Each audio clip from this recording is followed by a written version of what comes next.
Shalom sahabat tunas remaja, kita akan belajar ketika disuruh berhenti sekolah. Papa mama manggil, mukanya serius. Nah, kita nggak sanggup bersekolah lagi. Kamu berhenti dulu ya. Dunia rasanya runtuh di kepala. Masa depanku gimana? Teman-temanku lanjut. Aku gimana? Apa aku gagal? Sakit banget, kecewa, marah, malu, takut. Dengar ya, perasaanmu wajar dan Tuhan ada di situ sama kamu. Kita tidak sendirian. Pendidikan penting, tapi bukan Tuhan. Amsal 4 ayat 13, berpeganglah pada didikan, janganlah melepaskannya. Peliharalah dia, karena dialah hidupmu. Sekolah itu penting, itu pintu buat masa depan. Tuhan juga mau kita pintar dan maju. Tapi ingat, yang nentuin masa depanmu bukan ijazah, tapi yang nentuin adalah Tuhan. Yusuf dijual jadi budak, Daud jadi gembala. Mereka berhenti sekolah juga, tapi Tuhan tetap pakai mereka luar biasa. Jadi kalau harus berhenti sementara, itu berarti bukan gagal selamanya. Itu jeda, bukan titik. Mari kita buat 3 langkah saat dengar kabar ini. Amsal 3, 5-6.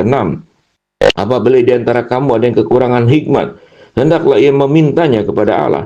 Percayalah kepada Tuhan dengan segenap hati. Yang pertama, jangan keras kepala, tapi juga jangan diam.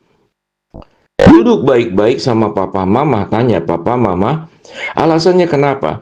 Adakah ada jalan lain yang lebih baik? Bisa pindah sekolah negeri atau bisa sambil kerja?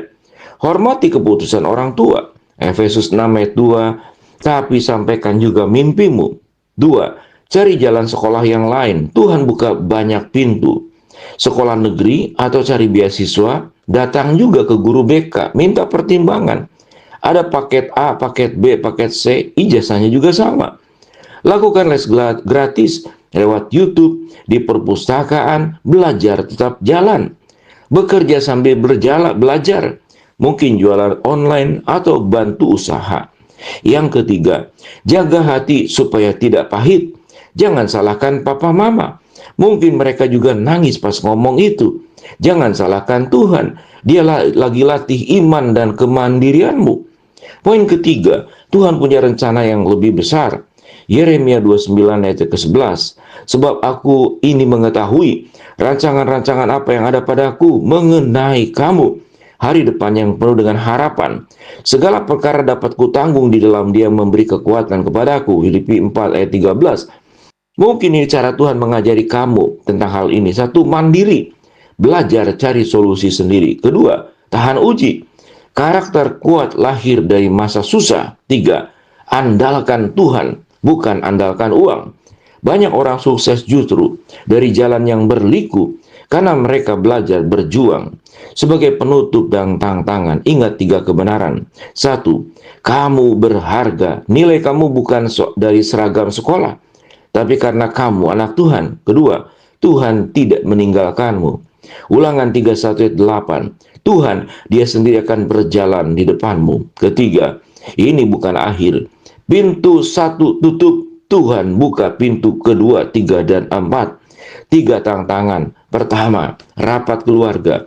Ajak ngobrol baik-baik. Tanya solusi. Apakah beasiswa, pindah sekolah, atau kerja paruh waktu?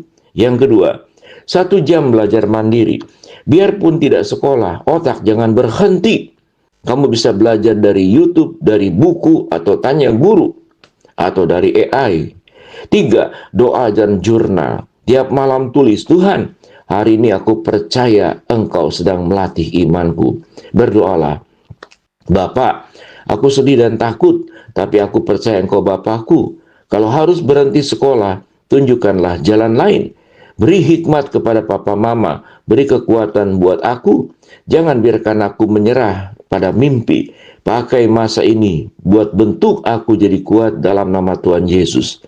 Yakinkan dengan sebuah kalimat, berhenti sekolah bukan berarti berhenti belajar, berhenti bermimpi, tapi bisa membawa kamu ke tempat yang tinggi lewat jalan yang tidak kamu duga. Kamu tidak gagal ya, kamu lagi diuji. Dan kamu pasti bisa melewatinya. Shalom.